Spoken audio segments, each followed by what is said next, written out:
Hey there, here we are again.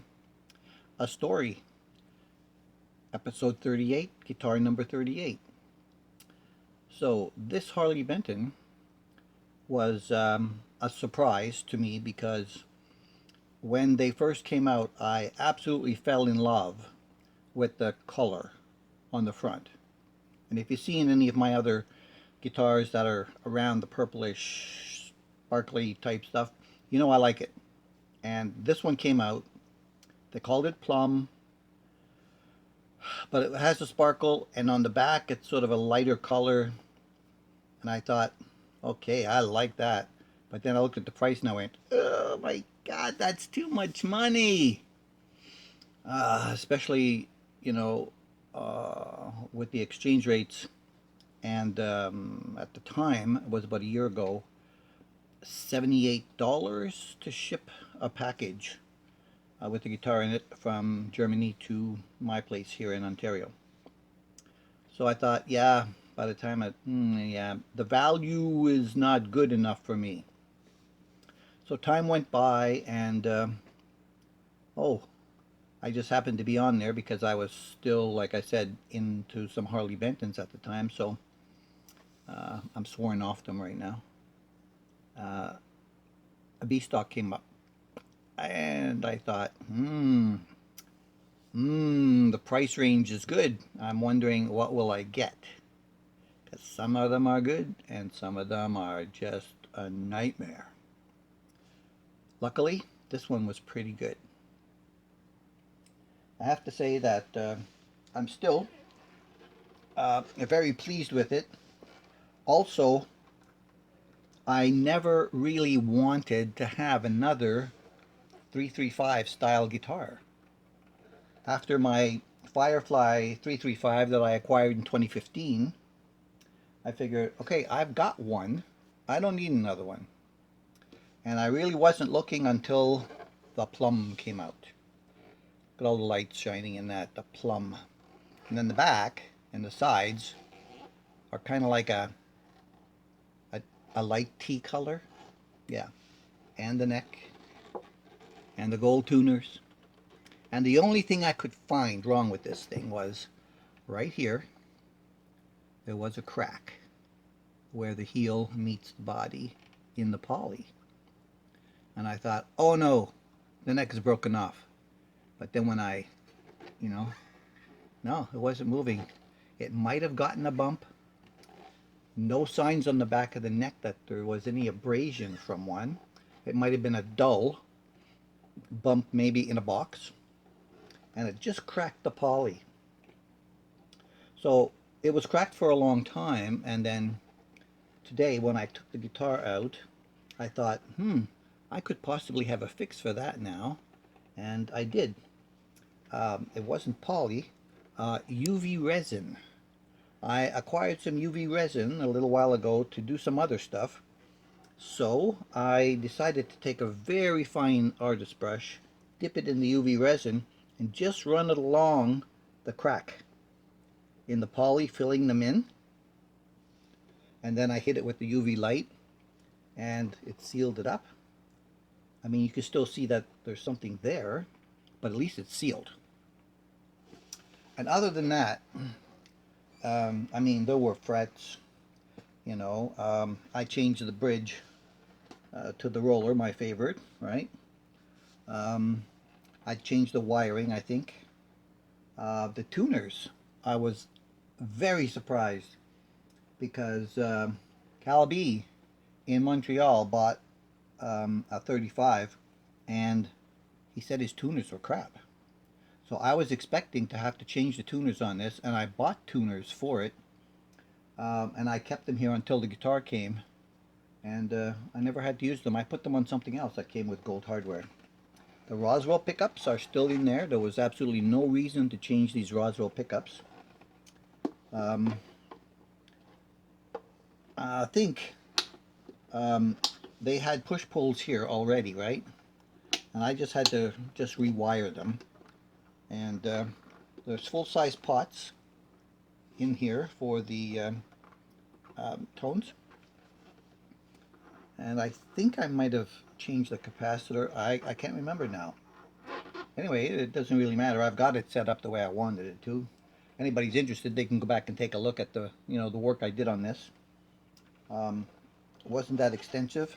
I mean, the finish, except for the crack, is just beautiful. I mean, I did do a buffing and what have you, but I mean, the poly is just other than that crack, it's flawless on the entire body. And even the F holes here are, for a budget guitar, sometimes they're not so nice. They're a little bit roughish. On the inside, where the wood is not sealed, you can feel that, but the binding around the holes is fairly nice. Now they call this a budget guitar, but at the real price that it came out at, which was $300 and something, which 350 or something like that, or maybe more. Then they ended up dropping the price of the Plum ones because I think maybe they couldn't sell Plums as much. But I liked it, and so I got into the Plum Club. I really, really, really enjoyed having this one as my second. Oh, I got a little bit of wax residue there.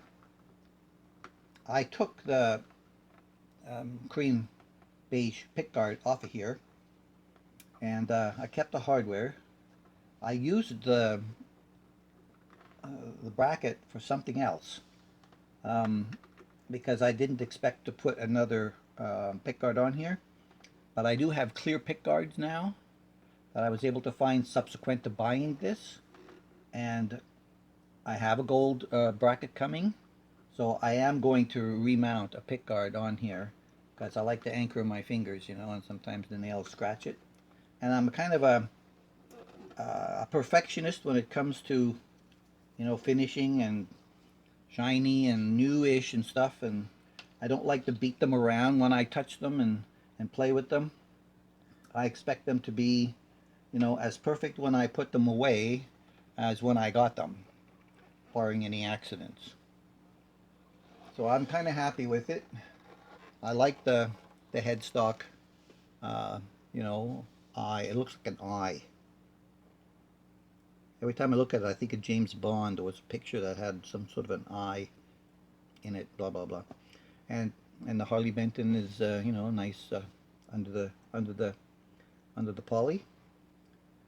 It looks like perloid, but it's probably just some kind of a sticker, the same as that one, likely. Because when you look at it at an angle, you don't see any depth to them, but they're pretty enough.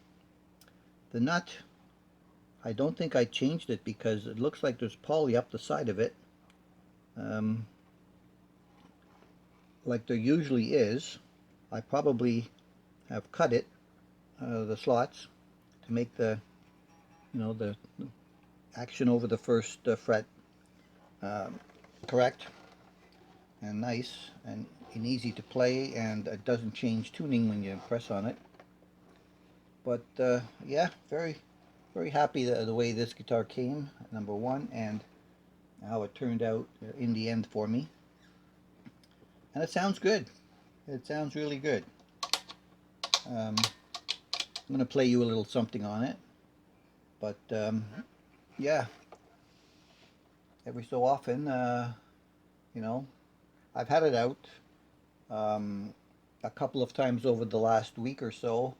I knew that this episode was next, and I thought, okay, I've had it out, and then I had to jump onto something else, and then a new Chibson came in that I ordered, which you'll see at some time later. And then Leo sent me a care package, which you'll see um, probably maybe before you even see this, I don't know, um, of parts that he took off of guitars in Texas, thinking I could use something maybe. So let's jump to the next part and see how she's still playing. I still have new air bridges. I blew up my Camise air bridges. Well, I blew up the transmitter um, by accidentally putting voltage on it. So I'm going to check the tuning, and we'll just get into something. Now these are low output pickups. They're both in the 8K range, I believe. This comes in at 7.8 pounds as you're looking at it. The frets are they're mediums. Yeah, I have guitars with thinner frets on them than these. These are very comfortable to play for me. I like them very much, and now that it's level, I mean, they're like smooth up and down. They're not stainless steel or anything, but they're good. They're good enough. All right, we're gonna default to the standard deluxe reverb with my usual delay and reverb. I'm simulating a 4x12 M cabinet, which is a sound I like. It sounds bigger than the 2x12s, which there are a couple of them in there, and there are, I think, 3 4x12s, an M, a V, and a G. I do not know what those letters at the end mean, but depending on which guitar I'm playing, sometimes the M is better, sometimes the G is better, sometimes the V is better. You just don't know until you try them. So in this standard configuration, in the low output and with no pedals, we have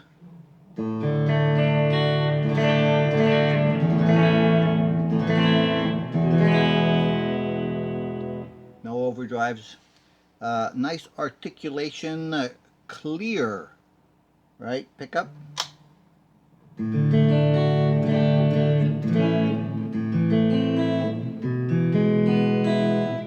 Only slightly warmer on the neck pickup between the two. And when you have them like that, in the middle there's a nice combination. Because I modified the wiring, I can blend each one of the pickups in and out to get a specific tone if I'm looking for it. And with these kind of pickups with effects, you can pretty much make them do a lot more than when you have pickups that come with a lot of bass end, very little mid, or some mid and very low highs. When you have pickups like that, there's not a lot you can do to take the boom out. As a matter of fact, you can't take the boom out. But when they're like this, you can add boom. You can add highs. You can bring out the mids. You can do whatever you want with a nice evenly balanced pickup like this. So yes, I like these Roswells. What numbers they are, I don't really know because they don't really mark them. They just say they're Roswells.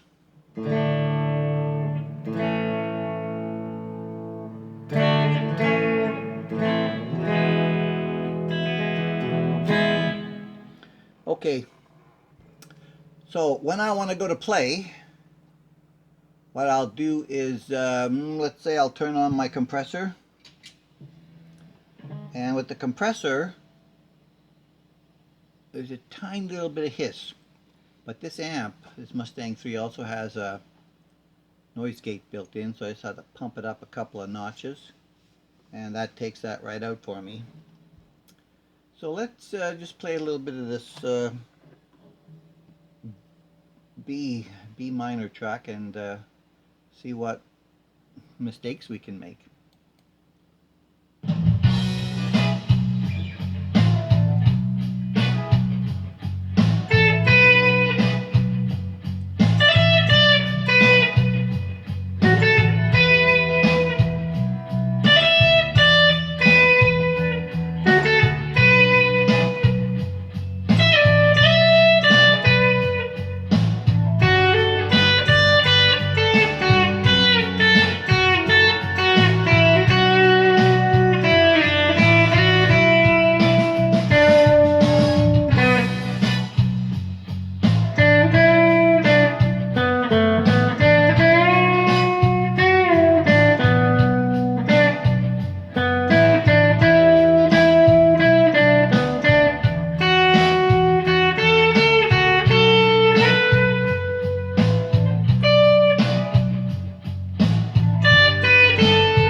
that's it. That's guitar number 38 in all its glory. Still doing what it's doing. And I'm very, very happy about it.